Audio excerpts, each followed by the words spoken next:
Times news channel देख रहे आप सभी दर्शकों का बहुत बहुत स्वागत है। मैं हूं रमनदीप कौर। इस वक्त की बड़ी खबर आ रही है प्रयागराज से। क्या है पूरा मामला, देखने के लिए बने रहिए हमारे साथ।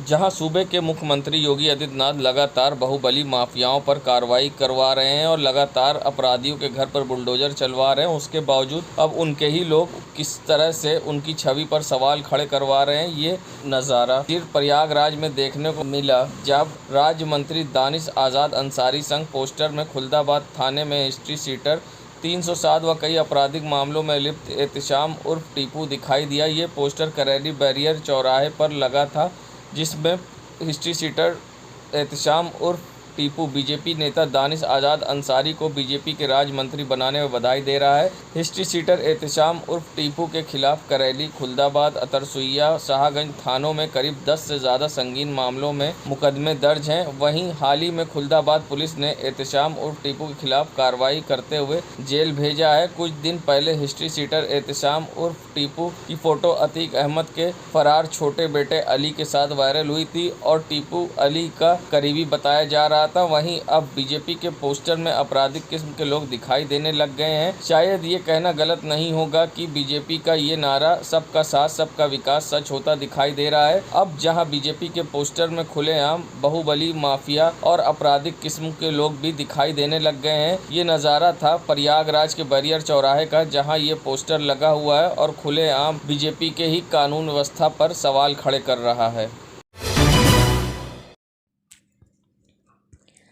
प्रयागराज के गंगापार इलाके में एक बार फिर से सामूहिक हत्याकांड की वारदात को अंजाम दिया गया।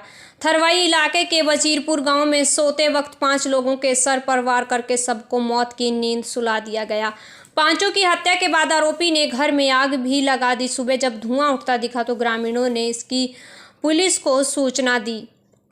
खबर मिलते पुलिस ने मौके पर पहुंचकर उच्च अधिकारियों को खबर दी। हालांकि पुलिस अफसरों ने फॉरेंसिक टीम और डॉग स्क्वाड की टीमों को बुलाकर जांच पड़ताल शुरू कर दी है। हत्यारों ने आधी रात को मौत का तांडव किया और बारी बारी सबकी हत्या कर दी। पुलिस के मुताबिक मृतकों में राजकुमार यादव, उनकी पत्नी कुसुम, 2 साल की साक्षी, बहू सविता और बेटी मनीषा की सर पर वार करके हत्या कर दी गई है। पुलिस ने यह भी बताया कि जिस तरह से घटना को अंजाम दिया गया उससे साफ है कि हत्यारे एक नहीं बल्कि कई लोग थे। हत्या की जांच में कुछ तथ्य सामने आए हैं जो पारिवारिक रंजिश से जुड़ रहे हैं। पुलिस का कहना है कि पोस्टमार्टम रिपोर्ट आने के बाद सब साफ हो जाएगा। वहीं पुलिस ने कुछ लोगों को हिरासत में लिया है जिनसे पूछताछ की जा रही है। ये प्रकरण थाना थरवई ज़िला प्रयागराज का है। इसमें आज सुबह करीब 5:30 बजे पुलिस को सूचना मिली थी कि एक घर में करीब 4-5 लोग मृत अवस्था में हैं। ये सूचना पे तत्काल पुलिस टीमें, फील्ड यूनिट, डॉग स्क्वाड, आला अधिकारी सब मौके पे पहुँचे। मैं स्वयं भी मौके पहुँचा हूँ। यहाँ पे पाया गया कि इस घर के मुखिया जो हैं राजकुमार, राजकुमार की पत्नी, राजकुमार की बहू और उनकी 2 नतनियाँ और राजकुमार की बेटी, तो कुल 5 लोग इसमें मृत थे। एक उनकी नातिन है या पोती जिसको कहें, वो 5 साल की हैं, वो जीवित हैं। इस प्रकार से 6 लोगों का ये जो यहाँ पे लोग रात में सो रहे थे उसमें से 5 लोग मृत हैं। एक बेटी 5 साल की है, वो जीवित है। उससे पुलिस उसको संभाल रही है और आगे की कार्रवाई कर रही है। मौका मुआयना जब किया गया तो ये पाया गया कि घर के एक बेडरूम में आग भी लगी हुई थी, जिसको दमकल के द्वारा बुझाया गया। अभी ससुराल पक्ष वाले, जो उसमें मृतका है सविता, ससुराल पक्ष वाले और इनके घर के पक्ष वाले, इनके पति वगैरह यहाँ पे पहुँच गए हैं। उनसे बातचीत की जा रही है। वो जो भी तहरीर देंगे तत्काल ही उसको मुकदमा में कन्वर्ट किया जाएगा, दर्ज किया जाएगा। पूरे प्रकरण में 7 टीमें बनाई गई हैं। 7 टीमों को अलग अलग काम दिए गए हैं। फील्ड यूनिट और डॉग स्क्वाड ने भी सबूत इकट्ठे कर लिए हैं। बॉडी का पोस्टमार्टम के बाद भी तमाम चीज़ें निकल के सामने आएंगी कि मृत्यु कैसे कारित की गई, जो भी उनके साथ हुआ वो सारी चीज़ें क्लियर हो जाएंगी। जो भी तहरीर मिलेगी उसके आधार पे और अन्य साक्ष्यों के आधार पे इसमें कड़ी कार्रवाई की जाएगी। किसी भी दोषी को कतई बख्शा नहीं जाएगा। किस तरह का वेपन इस्तेमाल किया गया है हत्या में? चोटों को देख के लग रहा है कि डंडे की चोटें हैं, जी। लेकिन पोस्टमार्टम में वो चीज़ क्लियर हो कोई जाएगी। शार्प गला काटने की भी? नहीं, ऐसी घटना नहीं है। डंडे से मारा गया, पीट के मारा गया? डंडे का चोट सिर पर है, जी। वो चीज़ें पोस्टमार्टम में और क्लियर हो जाएंगी। बहू या लड़की से कोई रेप की भी आशंका है, कुछ ऐसे जिस तरह कपड़े अस्त व्यस्त थे? इसका पोस्टमार्टम के बाद ही कुछ कंफर्मेशन करा जा सकता है। पैनल से पोस्टमार्टम कराएंगे, वीडियोग्राफी में कराएंगे, ताकि कोई सबूत छूटे नहीं और पूरी प्रक्रिया पारदर्शी रहे। आपने भी यहाँ पर मौका मुआयना किया है, क्या दिशा निर्देश दिए गए हैं इस मामले में? ये खिमराजपुर गांव है। यहाँ पर सुबह जो पुलिस को इन्फॉर्मेशन प्राप्त हुआ, सबसे पहला तो ये था कि एक कमरे से बहुत भयंकर आग लगा हुआ है और कुछ लोग जैसे ही पहुँचते तो कुछ शव दिखाई दिए। इसके बाद पुलिस आई, तत्काल से जब मौका देखा गया तो डेड बॉडीज़ भी दिखाई दी। जो कमरा जल रहा था उसके पास में एक छोटी बच्ची का और उसकी माता का शव था और एक चारपाई पे राजकुमार जी जिनकी उम्र 55 वर्ष है और उनकी पत्नी की सांसें उस समय चल रही थी और इसके अलावा इनकी बेटी है, उनका जिसकी उम्र 25 वर्ष है, वो उनका शव दिखाई दिया। तो और तत्काल से पुलिस फोर्स को भी यहाँ बुलाया गया और जो आग लगा था उसको फायर टेंडर के माध्यम से बुझाया गया। जो भी आसपास में सिलेंडर वगैरह सारी चीज़ें रखी थी उन सारों को हटाया गया और इसके बाद जो हमारी फोरेंसिक वगैरह सारी टीम थी वो भी तत्काल मौके पर पहुंची है और जिनकी सांसें चल रही थी कुसुम, उनकी उम्र 50 वर्ष है, उनको तत्काल से हॉस्पिटल ले जाया गया क्योंकि मौके पर आग भी लगा था और सिलेंडर या अन्य कोई ज्वलनशील वस्तु हो सकती थी। तो तत्काल से ऐसी स्थिति में जितनी भी बॉडीज़ थी उन सबको हम लोगों ने PM हाउस भेजा है प्रयागराज में और यहाँ मौके पर सारी चीज़ों का ब्रीफ कर लिया गया है। पुलिस की जितनी टीम थी उसने अपनी जांच की है और इनके परिवार में सुनील है जिनकी उम्र 30 वर्ष है, वो है इस जिंदा हैं और एक बच्ची जिसकी उम्र 5 वर्ष ये जिंदा है और पुलिस की 5 टीम बनाकर उस पर कार्रवाई की जा रही है। सुनील भी इस पर काफ़ी सहयोग कर रहे हैं कि जहां पर भी शक है उनको तत्काल से बता, तो वहाँ हमारी जो टीम है वो दबिश भी दे रही है और अभी तक कोई भी आपसी रंजिश की बात सामने नहीं आई। उनके परिवार दोनों तरफ से बात किया गया है, कोई रंजिश की बात सामने नहीं आई है और रंजिश की संभावना कम नज़र आती है। बाकी जो घटना कारित की है वो संख्या में 2 या 3 व्यक्ति या ज़्यादा हो सकते हैं। पुलिस सारी चीज़ों की जांच तहकीकात कर रही है और इसको जल्द ही वर्कआउट किया जाएगा। प्रगतिशील समाजवादी पार्टी के राष्ट्रीय अध्यक्ष शिवपाल यादव पहुंचे प्रयागराज। थरवई इलाके में 5 लोग की सामूहिक हत्या मामले में पहुंचे PM हाउस। वहां पर मृतक के परिजनों से मुलाकात कर शोक संवेदना प्रकट की। उस दौरान यूपी के योगी सरकार पर निशाना और कहा कि नहीं रुक रही यूपी में आपराधिक घटनाएं, जल्द ही सामूहिक हत्याकांड का खुलासा कर दिलाएं सरकार न्याय। साथ ही PM हाउस पहुंचे शिवपाल सिंह यादव ने पीड़ित परिवार को ढाढ़स बंधाई और सरकार से जल्दी खुलासा करने की मांग की हुई है। तो हम इस घटना के मौके पर भी कहना चाह रहे हैं, अभी सुनील से हमारी बात तो हो ही गई है। तो इस घटना के बाद जो उन पर दुख का जो पहाड़ टूटा है तो हम सुनील के साथ हैं और हम यहाँ से जाने के बाद मुख्यमंत्री से मांग भी हम करते हैं कि ऐसी जो जघन्य घटनाएं हो रही हैं उन पर रोक लगे और रोक लगने के बाद जो सुनील के परिवार को इस घटना से शीघ्र से पर्दाफाश होना चाहिए, बहुत जल्दी पर्दाफाश होना चाहिए। और हम मुख्यमंत्री से ये भी मांग करेंगे कि पर्दाफाश हो तुरंत और ये अपराधी जिन्होंने घटना का अंजाम दिया है तो तुरंत उनकी गिरफ्तारी होना चाहिए और पर्दाफाश होना चाहिए। और हमारी मांग है इस परिवार को आर्थिक मदद भी मिले जिससे ये परिवार फिर से खड़ा हो सके और जो बेटी बची है 4 साल की जो बेटी बची है उसकी पढ़ाई लिखाई से लेकर के सबका इंतज़ाम और सुनील जो बच्चा है इसकी नौकरी का प्रबंध भी हो सरकारी और इनकी सुरक्षा हो। सरकारी नौकरी संगम नगरी प्रयागराज में राष्ट्रीय सामाजिक न्याय मोर्चा के संयोजक व अधिवक्ता आरिफ इकबाल ने सीएम योगी को पत्र लिखा है। साथ ही रमज़ान के आखिरी जुमे के पर अवकाश घोषित करने की मांग की है और साथ ही विपक्ष नेता अखिलेश यादव को भी पत्र लिखा है। इस पूरे मामले पर उन्होंने क्या कुछ कहा है और किस तरह से उन्होंने पत्र लिखकर छुट्टी घोषित करने की मांग की है, क्या कुछ कहना है इस पूरे मामले पर अधिवक्ता आरिफ इकबाल का, आइए सुनाते हैं आपको। उत्तर प्रदेश में जो योगी 2 की नई सरकार है, इनको हमने लेटर लिखा और नेता विपक्ष अखिलेश यादव जी को भी चिट्ठी लिखा है।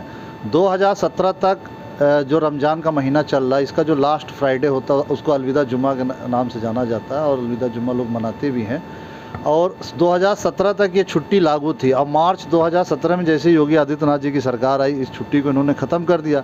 फिर बीच में तमाम हमने चिट्ठी उस समय भी इनको लिखा था। 2017 से लगातार मैं इनको पत्राचार करता रहा और 2000 जब योगी 2 की सरकार आई, मैंने उनको 29 अप्रैल को अब की अलविदा जुम्मा पढ़ रहा। इन्होंने पूर्व की जितनी छुट्टियां थी, जैसे हजरत डे है, अम्बेडकर और जो तमाम, इन्होंने कहा कि अवकाश, पहले इन्होंने योगी 1 सरकार में इन्होंने कहा था कि अवकाश से स्कूल कॉलेज वगैरह डिस्टर्ब होते, हम बच्चों को इस पर कुछ इस पर वो करेंगे। बाद में उन सब कुछ छुट्टियों को उन्होंने बहाल किया, स्कूल कॉलेज छुट्टी कर दी। तो चूँकि अलविदा फ्राइडे रमज़ान का बहुत बड़ा एक त्यौहार के रूप में लोग मनाते हैं, इसकी बड़ी तैयारी भी होती है और बड़ा इसका उत्तर प्रदेश के करीब 5 करोड़ मुसलमानों की धार्मिक आस्था भावना को देखते हुए हमने उनसे मांग किया है चिट्ठी के माध्यम से कि इस छुट्टी को फिर से आप बहाल कर दें। और नेता विपक्ष के नाते, चूँकि विपक्ष की भी एक बहुत बड़ी जिम्मेदारी होती है, अखिलेश यादव जी नेता विपक्ष हैं, तो पूरे विपक्ष और पूरी जनता की एक उम्मीद रहती है और उनको अगर वोटिंग किया है विपक्ष के रूप में, तो विपक्ष की भी उनको चिट्ठी लिखा है कि आप सरकार से हमारी इस राष्ट्रीय सामाजिक न्याय मोर्चा की मांग के समर्थन में आप भी इस छुट्टी को बहाल करवाने का काम करें। आरिफ इकबाल, संयोजक, राष्ट्रीय सामाजिक न्याय मोर्चा। एसएसपी प्रयागराज ने देर रात 2 निरीक्षक को किया लाइन हाजिर। निरीक्षक भूपेंद्र सिंह यादव को प्रभारी निरीक्षक कोरांव से लाइन हाजिर किया बीमारी के कारण, तो निरीक्षक अनूप सिंह को प्रभारी निरीक्षक धूमनगंज से पुलिस लाइन परिनिंदा प्रविष्टि से दंड से दंडित होने के कारण उप निरीक्षक आशीष कुमार चौबे को प्रभारी चौकी जेवनिया थाना मेजा से वरिष्ठ उप निरीक्षक थाना धूमनगंज बनाया। बेहतर पुलिसिंग कानून व्यवस्था को चुस्त दुरुस्त रखने के लिए उठाए गए कदम तत्काल प्रभाव से किया स्थानांतरित। संगम नगरी प्रयागराज, जहां इन दिनों अस्पतालों में गर्मी के कारण आंखों में होने वाली समस्या को लेकर लोगों की भीड़ लगी। ऐसे में लगातार लोगों की आंखों में समस्या हो रही है। किस तरह की समस्या गर्मी के कारण हो रही है, किस तरह से आंखें लाल होती है और पानी आता है और किन तरह की समस्या हो रही है, जिसको लेकर मरीजों की अस्पताल में लाइन तो लगी है, मगर इस पर मनोहर दास नेत्र चिकित्सालय के सीएमएस प्रबोध श्रीवास्तव का क्या कुछ कहना है, आइए सुनाते हैं किस तरह से करें बचाव। गर्मियों का मौसम, इसमें एक तो आँखों में इन्फेक्शन होने की संभावना ज़्यादा रहती है क्योंकि बाहर टेम्परेचर अधिक रहता है, 40 से 45 डिग्री के बीच में हम लोगों के यहाँ रहता है टेम्परेचर, और साथ में धूल और ये बहुत चलती है, तो उससे ये सब चीज़ें, धूल और धक्कड़ ये आँख में पड़ने से अक्सर मरीजों की आँख लाल हो जाती है और आँखों से पानी और कीचड़ आता है, जिसको हम लोग एक्यूट कंजंक्टिवाइटिस कहते हैं। तो इससे बचाव के लिए सबसे पहले तो यह है कि आप नियमित रूप से आँखों को साफ़ करें, सुबह शाम आँखों को धोएं, कम से कम दिन भर में एक बार नहाएं साबुन लगा के, और वैसे भी अगर कहीं बाहर से आएँ तो आँखों को साफ़ पानी से धो लें। और अगर आपको धूप में अगर कहीं बाहर जाना ज़रूरी हो तो एक कम से कम धूप का चश्मा आप ज़रूर लगा लें। अगर नज़र का चश्मा नहीं लगाते हैं तो धूप का चश्मा लगाकर ही बाहर निकलें, ताकि धूल वगैरह ये सीधे आँख में ना पड़े। और दूसरी चीज़ ये है, अगर ये बहुत ही संक्रामक बीमारी है, तो अगर घर में अगर किसी की आँख लाल हो जाती है तो उसके बाद ये प्रायः देखा गया है कि सभी पूरे घर में सभी लोगों की आंखें लाल हो सकती हैं। तो जिसका भी आंखें लाल हो उनका साबुन, तौलिया, हो सके तो बाथरूम भी और बिस्तर अलग कर दें, उनको थोड़ा जो है आइसोलेशन में कर दें, जैसे कि हम लोगों ने कोविड पीरियड में किया है। तो इसमें भी अगर थोड़ा सा कर लें, सावधानी बरतें, ताकि बाकी लोगों को ये दिक्कत ना आए। तो ये सब चीज़ें हैं। बाकी अगर आँख लाल हो ही जाती है तो आप एक बार अपने से तो इलाज करने की सलाह नहीं दूंगा। नेत्र विशेषज्ञ के पास जाकर एक बार अवश्य उनसे सलाह ले लें, क्योंकि अक्सर ये होता है कि अगर आप सीधे कोई दवा लेके डाल लेते हैं तो वो फ़ायदे की जगह नुकसान कर जाती है। ख़ासतौर से गांव में अगर स्टीरॉयड वगैरह की ड्रॉप डाल लेते हैं तो पता चला साधारण जो लाल है उसके बढ़ते बढ़ते वो आँख का अल्सर बन जाता है, तो वो उसका इलाज बहुत कठिन होता है और उसमें कभी कभी परमानेंट आँख का रोशनी जाने का खतरा रहता है। तो इसलिए इसको कभी भी हल्के से ना लें, हल्के में मत लें, हमेशा नेत्र विशेषज्ञ की सलाह लें। हमारे यहाँ सरकारी अस्पताल ये मनोहर दास नेत्र चिकित्सालय में सब विशेषज्ञ डॉक्टर हैं, या किसी भी जिला अस्पताल में जाएंगे, या आजकल तो CHC लेवल पे भी नेत्र विशेषज्ञों की नियुक्ति हो चुकी है, तो वहाँ से भी आप उनसे सलाह लेके ही आप आँखों में दवा डालें। सर परिचय दे दीजिए। मैं डॉक्टर प्रबोध कुमार श्रीवास्तव, CMS मनोहर दास नेत्र चिकित्सालय। नमस्कार।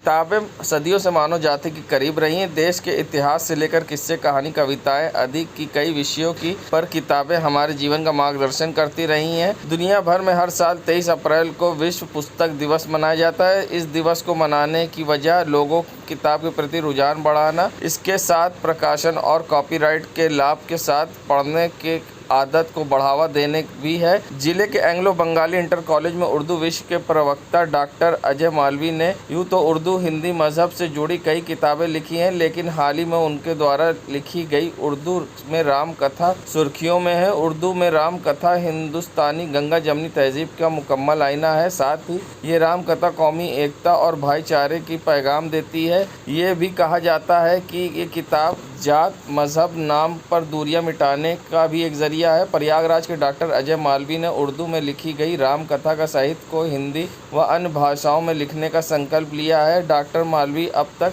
ऐसी 12 पुस्तकें लिख चुके हैं जो उर्दू भाषा में भगवान रामचरित और संदेश दर्शाती है। अजय मालवी का कहना है कि उर्दू में सांप्रदायिक सौहार्द एक मजबूत झलक उर्दू भाषा में लिखी गई है। इन साहित्यकारों की रचनाओं में इन्हें आज तक अनदेखी किया जा रहा है। डॉक्टर मालवी ने श्रीमद् भगवद गीता के उर्दू में लिखे गए 23 ग्रंथों को विभिन्न भाषाओं में अनुवाद किया है। प्रयागराज शहर के एंग्लो बंगाली इंटर कॉलेज में 22 वर्षों से उर्दू पढ़ा रहे अनोखे शिक्षक ने उर्दू में आज तक ना प्रकाशित हुई 37 राम कथाओं का भी उर्दू और हिंदी प्रकाशन किया है, जो अपने आप में एक कीर्तिमान है। डॉक्टर अजय मालवी वर्तमान में साहित्य अकादमी उर्दू सलाहकार हैं। उनकी सबसे पहली पुस्तक 1936 में पाकिस्तान में तालिब इलाहाबादी द्वारा राम कथा पर लिखी गई उर्दू पुस्तक का अनुवाद है, जो काफ़ी चर्चित। डॉक्टर मालवी को उर्दू ज़बान में नुमाइंदे कामयाबी उनकी खिदमत के लिए उर्दू अकादमी उत्तर प्रदेश ने उनको सम्मानित किया। इसके अलावा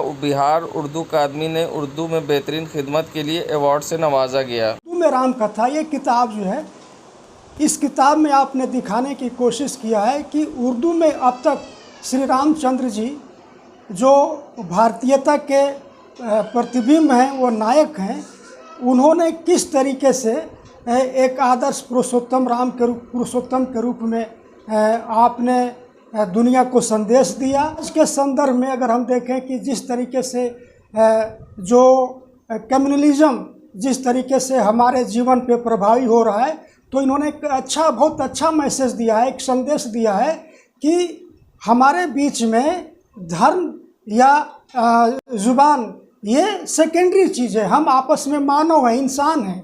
आप जो है डॉक्टर अजय मालवीय जी ये उर्दू और हिंदी दोनों ज़ुबानों को एक सेतु के रूप में एक आपस में मिलाने का काम कर रहे हैं, और इसके लिए इनकी जितनी 27 की जाए बाद के मुस्तहक हैं। मंसूर आलम खान है। शोध करने का मकसद ये था कि उर्दू भाषा में बहुत बड़ी तादाद में राम कथा लिखी गई है, वो लोगों के दरमियान में लाना था कि ताकि लोगों को जानकारी हो सके, इससे अवगत हो सके कि उर्दू भाषा में किन किन लोगों ने किस किस विधा में राम कथा को लिखा है।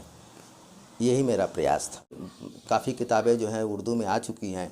मेरी पहली किताब उर्दू में हिंदू धर्म सन 2000 में प्रकाशित हुई थी।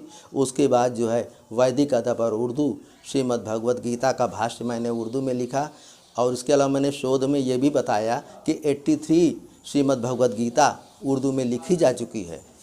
इसके अलावा है राम के वजूद पे हिंदुस्तान को नाज, ये उर्दू में जो राम कथाएँ मिलती हैं उसको मैंने उर्दू ज़बान में पेश किया है। ये शोध कार्य था। उर्दू में राम कथा ये एक शोध पत्र है। इसमें मैंने शोध करने की कोशिश की है कि उर्दू भाषा में कहाँ कहाँ राम कथा मिलती है। और ख़ास तौर से इस पुस्तक में एक बात और है कि इसमें मैंने फ़ारसी में लिखी हुई जो राम कथा है, जिन लोगों ने राम कथाएँ लिखी हैं उसको भी मैंने बयान करने की कोशिश की है। और इस किताब के लिखने का मकसद ये था कि हमारी जो हिंदुस्तान की जो गंगा जमुनी जो तहज़ीब है वो लोगों के सामने आनी चाहिए। जहाँ तक अवार्ड की बात है तो अवार्ड के लिए मैं कोई काम नहीं कर रहा हूँ। मेरा मकसद ये है कि जन जन तक जो है उर्दू की आवाज़ को पहुँचाना। श्रीमद् भगवत गीता का भी भाष्य मैंने प्रस्तुत किया है। इसमें मैंने 83 श्रीमद् भगवत गीता जो उर्दू में लिखी गई है उसको मैंने बयान किया है।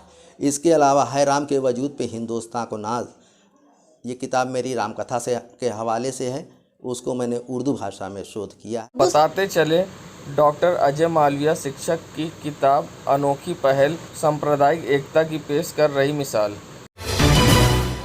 उत्तर प्रदेश में बढ़ती आपराधिक घटनाओं को लेकर और साथ ही प्रयागराज में थरवई में हुई हत्या को लेकर आप जिला अध्यक्ष डॉक्टर अल्ताफ अहमद ने बीजेपी पर निशाना साधा है। साथ ही सूबे के मुख्यमंत्री योगी आदित्यनाथ पर भी निशाना साधते हुए उन्होंने गंभीर आरोप लगाए हैं। साथ ही उन्होंने क्या कुछ मांग की है योगी सरकार से, आइए सुनाते हैं आपको क्या कुछ कहना इस पूरे मामले पर। इसमें आए दिन लूट, हत्या, बलात्कार जैसी घटनाएं सुनने को मिल रही हैं। इसका ग्राफ बढ़ता ही चला जा रहा है। अभी कुछ दिन पहले प्रयागराज में एक ही परिवार के 5 लोगों की हत्या कर दी गई थी। आज फिर इसी प्रयागराज के थरवई थाना क्षेत्र में एक और परिवार के 5 लोगों की निर्मम हत्या कर दी गई। कुछ दिन पहले जब उत्तर प्रदेश में चुनाव हो रहा था तो सरकार ये कहती थी कि हमने उत्तर प्रदेश से गुंडा राज खत्म कर दिया है। तो फिर ये गुंडे आ कहाँ से रहे? इतनी निर्मम हत्याएं कि एक परिवार के 5-5 लोगों की हत्याएं हो जा रही हैं। पहले की सरकारों में तो 1 हत्या 2 हत्या सुनने को आती थी, लेकिन इस सरकार में तो 5-5 हत्याएं एक बार में एक ही परिवार के लोगों की हो जा रही हैं। मैं उत्तर प्रदेश के माननीय मुख्यमंत्री जी से अपील करना चाहता हूं कि जिस तरह से आपने बोला था कि गुंडा राज खत्म कर दिया है, उसके ऊपर ध्यान दीजिए। जनता ने आपको दोबारा भव्य बहुमत के साथ मुख्यमंत्री चुना है, उनके भरोसे को मत तोड़िए। ये गुंडे आ कहाँ से रहे हैं ये जानने की ज़रूरत है। कहीं ऐसा तो नहीं कि उत्तर प्रदेश की सरकार के शह पर ये गुंडे अपना काम कर रहे हैं या पुलिस अपना काम ठीक से नहीं कर पा रही है। मैं आपसे अपील करना चाहता हूँ कि आप इस पर ध्यान दीजिए ताकि उत्तर प्रदेश की जनता सुकून से अपना जीवन व्यतीत कर सके।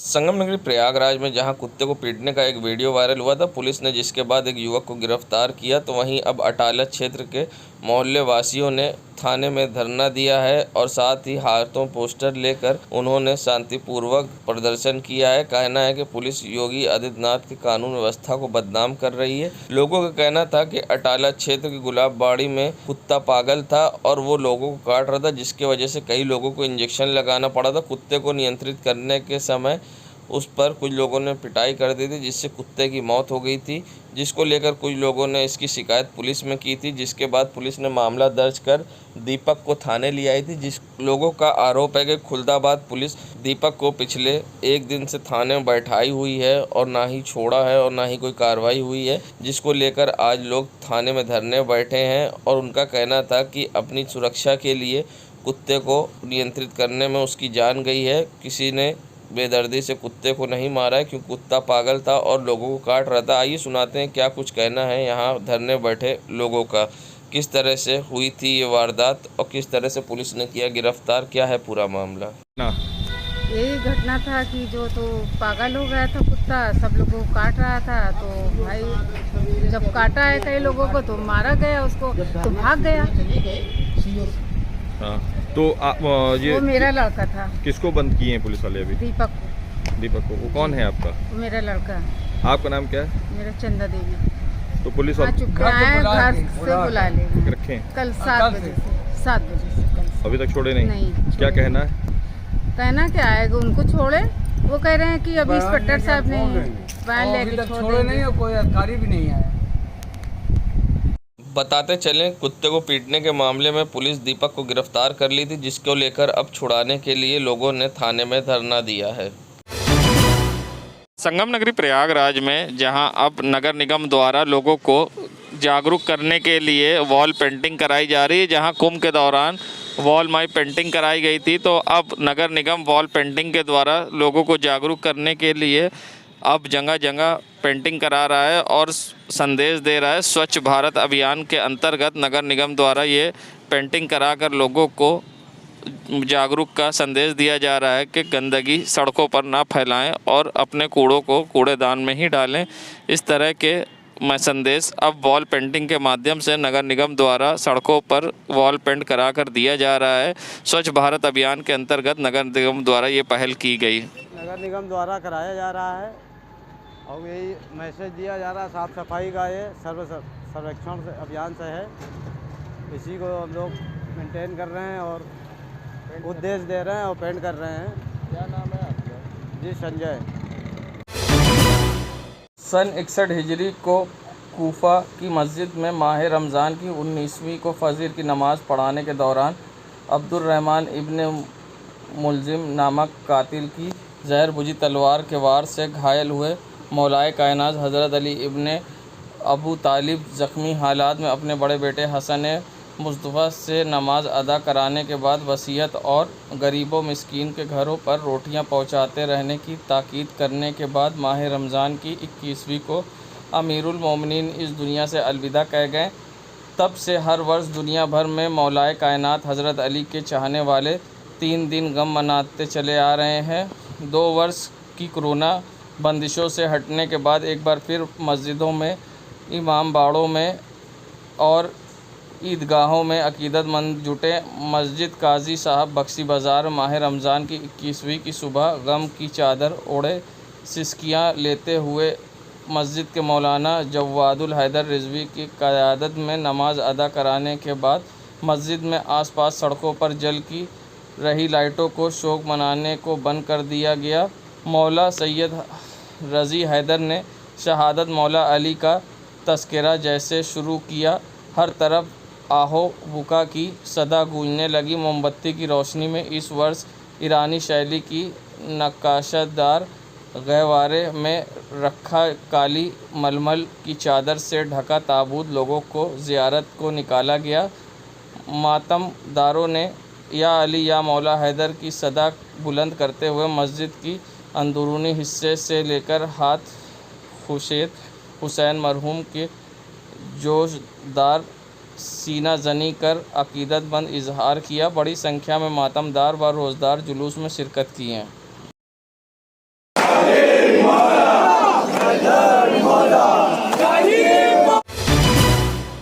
दरियाबाद के प्रसिद्ध इमाम बाड़ा हुसैन अली खां का 21 रमज़ान शहादत हज़रत अली का आलम ताबूत और जुलजना सभी का जुलूस इमाम बाड़े से पूरी अकीदत के साथ निकाला गया। इसके बाद नगर की प्रसिद्ध अंजुम हाशमिया ने नोहा खानी और सीना जनी की। इस दौरान अंजुमन हाशमिया के साहिबे बेयाज, डेज़ी, अरसी, यासिर, सिप्टिन, खुश्तर, नवाज़, फैज़ी, अंदिल, मोहम्मद आदि ने नोहा पढ़ा। शायर आमिर रिजवी का नोहा और डॉक्टर कमर आब्दी के नोहे की बहुत दिक्कत हुई।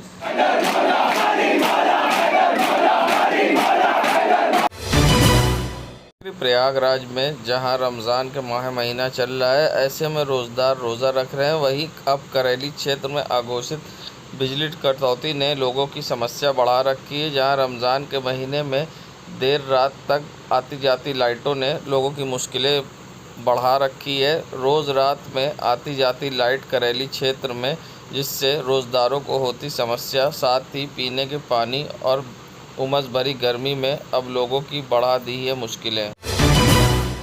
संगम नगरी प्रयागराज जहां सड़कों पर निकली कैंट पुलिस ने सुरक्षा के दृष्टिगत किया पैदल गश्त। बता दें, प्रयागराज एसएसपी अजय कुमार के निर्देशन पर कैंट पुलिस द्वारा चलाया जा रहा चेकिंग अभियान व पैदल गश्त राजापुर की बाज़ारों में निकलकर कैंट पुलिस ने आज पैदल गश्त किया। वहीं पुलिस फोर्स के साथ पैदल गश्त के दौरान संदिग्ध लोगों को रोककर कैंट थाना प्रभारी ने चेकिंग भी किया। संगम नगरी प्रयागराज के नज़ारा है खुलदाबाद क्षेत्र के नुल्ला रोड का, जहां बालू से लदी ट्रक किस तरह से सड़कों पर फर्राटे भर रही है और जिससे अक्सर रोडें ख़राब होती हैं। दूसरी तरफ गाड़ी पर ना ही नंबर प्लेट थी और खुलेआम किस तरह से नियम कानून का उल्लंघन करते हुए यातायात नियमों के साथ साथ कानून की भी धज्जियां उड़ाते हुए खनन कर रही बालू से लदी ये ट्रकें सड़कों पर खुलेआम टहल रही। आप देख सकते हैं बाज़ार खुले हैं और नो एंट्री के टाइम पर सड़कों पर ये ट्रक दौड़ रही थी, मगर साथ में एक पुलिसकर्मी भी यहाँ से गुजरते दिखाई दिए। शायद उन्होंने भी रोकना ज़रूरी नहीं समझा और खुलेआम नियम कानून की धज्जियां उड़ाते हुए ट्रक फर्राटे भर रही थी और बिना नंबर प्लेट के सड़कों पर दौड़ती दिखाई दी ये ट्रक, जिससे अक्सर सड़कें ख़राब होती हैं और सरकार को लाखों रुपए का चूना लगता है। मगर खुलदाबाद पुलिस और करैली पुलिस द्वारा इस पर किसी तरह का अंकुश नहीं लगाया जा रहा है और बिना नंबर प्लेट के सड़कों पर दौड़ रही ओवरलोडेड ट्रक। देश दुनिया की खबरों के लिए world media times news channel को सब्सक्राइब करें।